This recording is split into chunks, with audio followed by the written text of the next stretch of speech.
Welcome back to Unbreakable Alliances, the podcast where we explore how to build trust-based relationships that transform your life. I'm Dreeke, retired FBI agent and behavioral analyst, sharing insights from my book, Unbreakable Alliances. Over the past 8 episodes, we've covered allies, trust, communication, inspiration, conflict, context, long-term alliance building, and mastery. Today, for our final episode, y'all have been asking for, is there a final test or exam? So today for our final episode, we're going to dive into these 3 practical mastery exercises from Chapter 8 to help you put these skills into action. I'm excited to share and answer any questions you have as we wrap up this journey together. All right, so let's kick things off with the big one. Robin, why is reflecting on alliances so powerful and how did it shape my work in the FBI? All right, so for this, let's just dive right into Unbreakable Alliances. How I wrote this book was at the end of every chapter, I have 10 key actions you can take because I really wanted this to be an instructional manual as much as a narrative book as well. At the very end of the book, I actually created 4 exercises per chapter. And so I highlighted 3 that I think are really good ones to start on for everyone in life. And so this question here reflects on the first mastery exercise here. I'm just going to read this right from the book so you can actually take some notes, reflect on it, and then we'll discuss a little bit more. So exercise 1, reflect on the importance of alliances. 1, take a few moments to think about your personal and professional goals and how alliances could contribute to successfully achieving them. So this is that situation in life where when we dive into something because we're faced with a challenging situation, a problem, whatever it is you want to call it, and we start thinking in terms of what do I need to do? What I want you to do is take a pause and not think of what I need to do, but think of who should I call in contact that might have a resource for this. So that's part 1. And then next, write down 3 specific examples of how alliances could improve your life and this challenge. So not just reflect on who, but also what contributions could they actually make to your life as well as this problem and situation, and write that down. And then finally, share your examples with a partner or a trusted friend and discuss how these alliances have influenced you overall well-being. So this is where I also encourage you to have a loving, objective critic in your life, someone you can bounce these things off of. Because every time we live inside an echo chamber, we might fall prey to the falling in love with our own voice problem, our own confirmation bias problem. And so having loving critics in our life that we can bounce our ideas off of, bounce our alliances off of for that objectivity to ensure that it is actually in our best interest that we're involving these people in our lives as well as for them as well. And so those are the 3 steps of the exercise. So we'll walk through them one more time. First, take a few minutes to think about the personal and professional goals and how alliances can contribute to achieving them. 2, write down specific examples of how alliances could improve that situation and your life overall.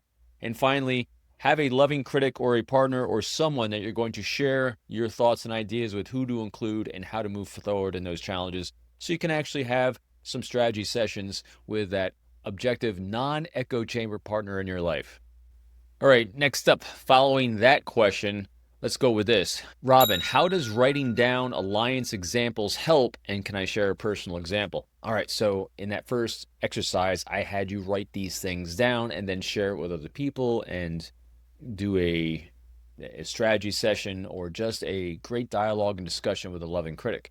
Here's why it's important to write it down, and I did this all the time in my own life, both inside the FBI and outside the FBI. There's 2 reasons here. 1, when you write it down, our memories start engaging much more actively. So you're going to remember everything you write down a lot more than if you just think about it. So writing down things helps.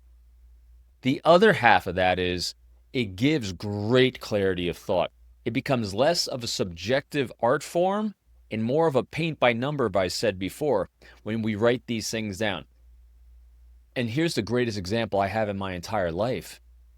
It was a great art form that my Jedi Masters and great practitioners of Recruiting Spies had in the FBI. When I got to my squad in New York City, I'd say at least half the people on that squad had been agents for 20, 25 years, all in that squad, all recruiting confidential human sources and spies their entire careers.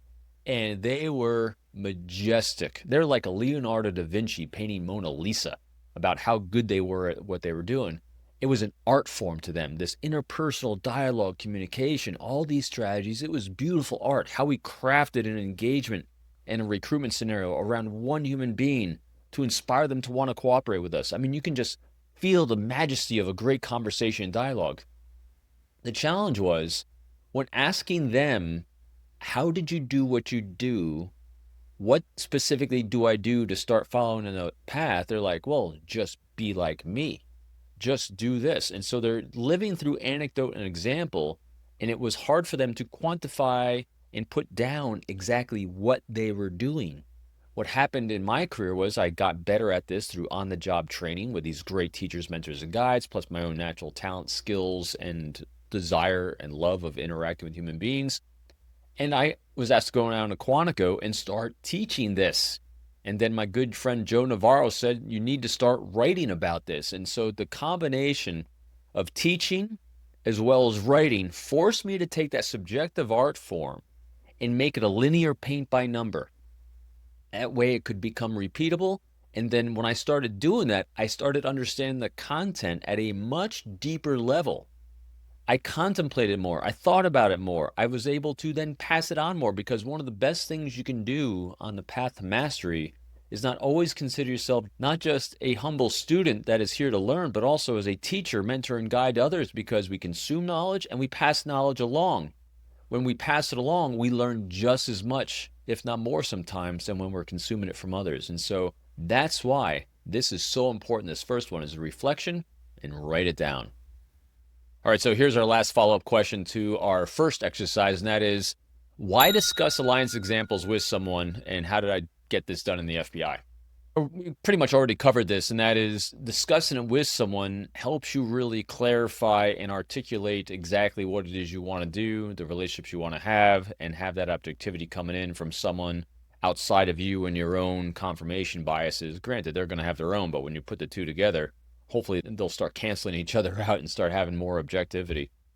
Doing this in the FBI, so every time I was doing an operation or just doing an interview, you ran it by your squad mates, you ran it by your boss, you ran it by the people that were all up the chain of command if they had questions about it, because they're always going to want to know what's your objective, what's your plan, what do you plan on saying, let's try it out first.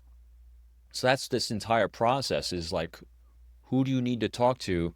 And let's just think about it, let's contemplate it, and let's talk about it before you actually execute it, because it costs nothing but a little bit of time, a little bit of energy / bandwidth to make a product of communication so much better than it otherwise would have been to move forward with whatever challenge that you're facing. All right, next up. Robin, what trust behaviors should we value, and how did I use them in the FBI? All right, so let's go on to the next exercise I wanted to share with you all, and it's exercise number 2, build trust and demonstrate trustworthiness. 1, identify 3 behaviors of trust that you value the most in your relationships. So what I want you to do is really think about and contemplate a great, healthy, strong relationship you have, and think about what behaviors you observe in that person that you value that is being trustworthy. For me, it's the simple ones of open, honest communication, transparency, vulnerability, and most notably, predictability. I love consistency of behavior, so those are mine that I'm looking for. Next, reflect on your own actions and behaviors and assess how well you demonstrate these behaviors of trust to someone else. That is a great way to reflect on this. So this kind of goes to that example I love using that Robin Sharma talks about in the book, Who Will Cry When You Die? And that is, think to yourself, who could walk around that corner of your house right now, or your office, or somewhere else, and you just light up inside because you can't wait to see them and you can't wait to talk with them about whatever is going on in life. And ask yourself, what specifically are they doing that inspires you to feel that way? I guarantee you, a lot of the behaviors of trust that I just mentioned are emanating from them. And then ask yourself this really simple question, which is based on part 2 here. Are you that person for someone else? And so just reflect on those great behaviors of trust and what do you have? What should you add to yourself? What should you enhance to yourself if you don't have all of them? Good one. Next, choose one behavior that you would like to improve on and create an action plan to practice it consistently in interactions with others. Kind of like I just said, right? So out of all those behaviors that you just identified, or we just identified here together, pick one that you don't think you do enough of. Or better yet, ask a loving critic who actually knows you extremely well. Lay out those trust behaviors and ask them, what do you think I should improve upon? The key here, do not get defensive when they give you some great feedback. So pick one, then create that action plan for what you're going to do to improve it. And then next, seek feedback from someone you trust to evaluate your progress and make adjustments if necessary. All right, so now we're just going to seek that feedback from that individual that we were just talking about. Remember, exercise 1, we're identifying those loving critics or great partners in our life we can bounce these ideas off of. Include this type of person for exercise 2 as well. It goes an exceptionally long way because it gives us that objectivity that so few people have. I mean, how many of us will sit around and watch people post on social media, whether it's personal or professional that they're posting, and say to ourselves, I say this all the time with my wife, didn't they bounce this off of anyone before they posted it?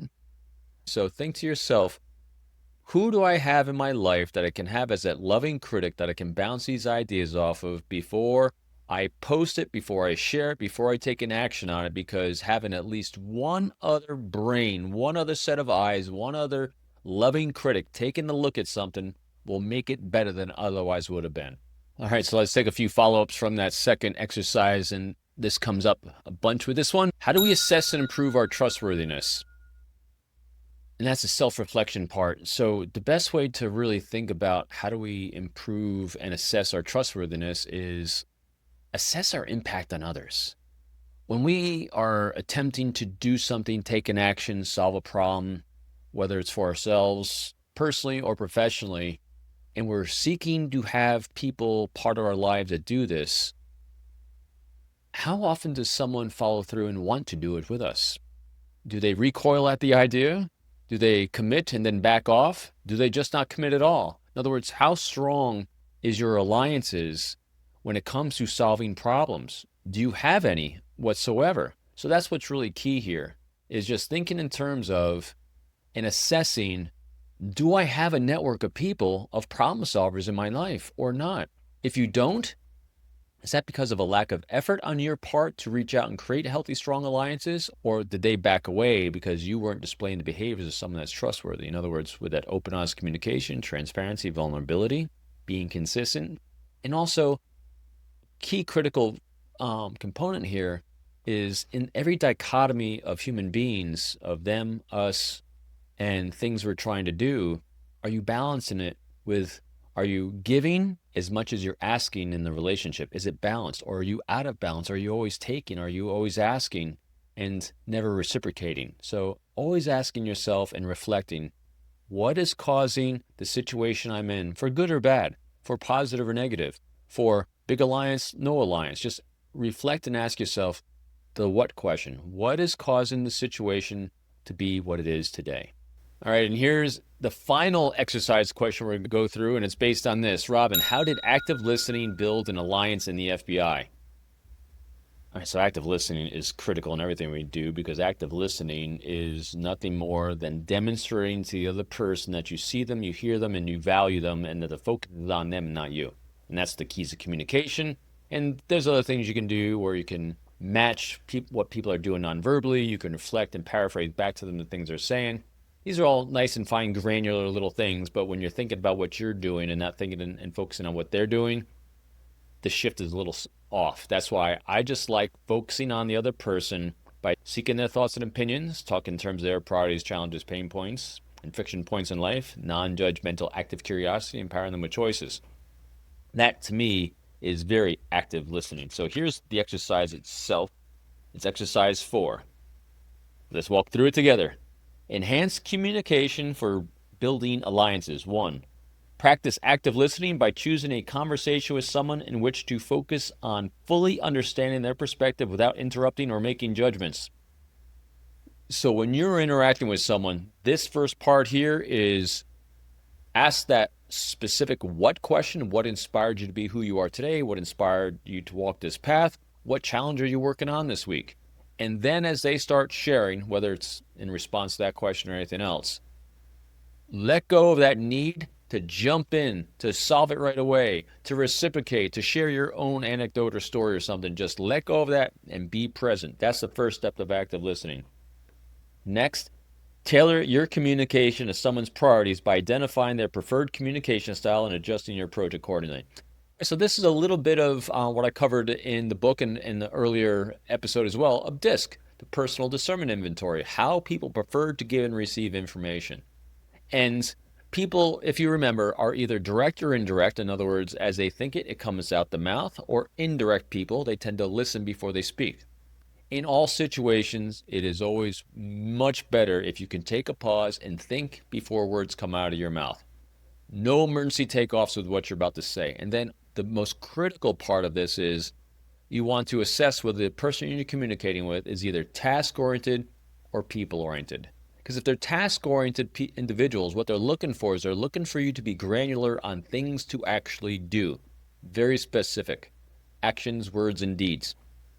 Next, if they're people-oriented, you can still cover the content, but they might need an example. They might need a little anecdote and be a little storyteller here in order to give a parable on exactly what you mean by the things you're specifically saying.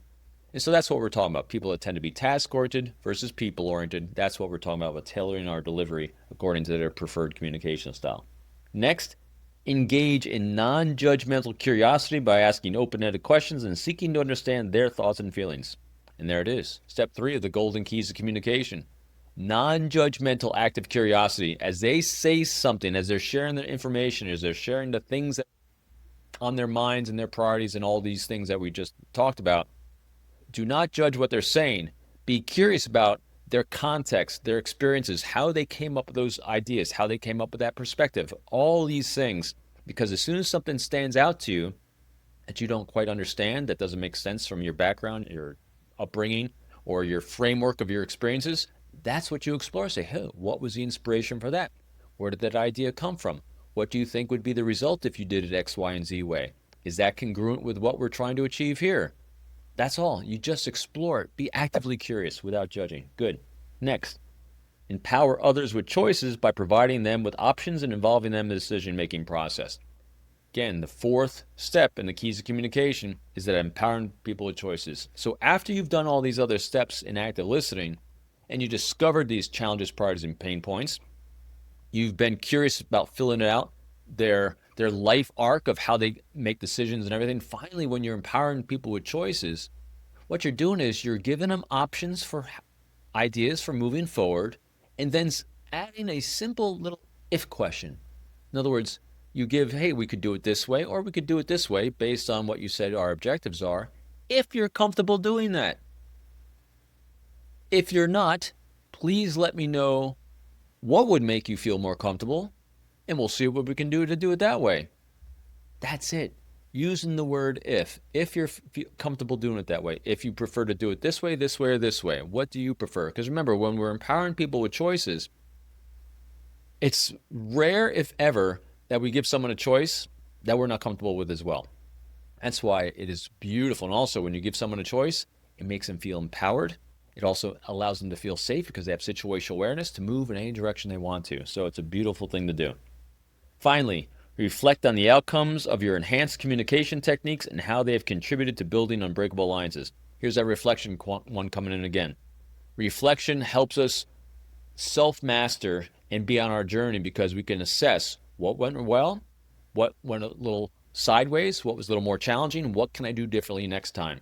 Then when we can bounce that off a loving critic about what was going on to get their objective point of view as well, outside of our own personal echo chamber, that is how we can really work these exercises together. All right, so let's do a little follow-up with that third exercise we just went through, and that is, Robin, how do tailoring communication, empowering people with choices build alliances? Well, it's pretty simple. We made it all about them. That's the whole point of these exercises and Unbreakable Alliances and everything that we've shared during this entire podcast series is what can we do to inspire someone to feel safe with us to move down a path together to work on both of our challenging problems in life. And that is when we can make it all about the other person, it inspires them to feel safe. Because remember, every single human being on this planet is going to act in their own best interest in terms of their safety, security, and prosperity from their own context, from their own point of view. All you have to do is figure out what that is to them. You offer yourself as a resource for them in terms of those things. You have the behaviors of trust, which is that open, honest communication, the transparency, the vulnerability, and you throw in consistency in there. They're going to trust you to be that resource in their life to solve life's critically, wickedly complex problems, and you will have an alliance of healthy, strong relationship that's balanced between your asks and your gives, and their asks. And we are free of emotional hijacking. We have great cognitive thought processes. We have good feelings of goodwill towards each other, and we avoid the worst emotion of all times in dealing with human beings, and that is the emotion of resentment, which begets fear, because fear is a horrible motivator to use as a human being. All right, everyone, last question. So, Robin, what's a common mistake people make when applying these exercises? It's simple. Thinking you have to do them. If you think you have to do something, that requires self-discipline, and a lot of times self-discipline will fail us. If you think in terms of, I get to do these, we then have something to look forward to, and it's something that we can easily then start falling in love with the process, which is the journey of mastery. So here's what I would recommend. Pick a couple, 1, 2, or 3 of these exercises out of all the ones at the back of the book that you naturally gravitate to, that you think you're really pretty good at.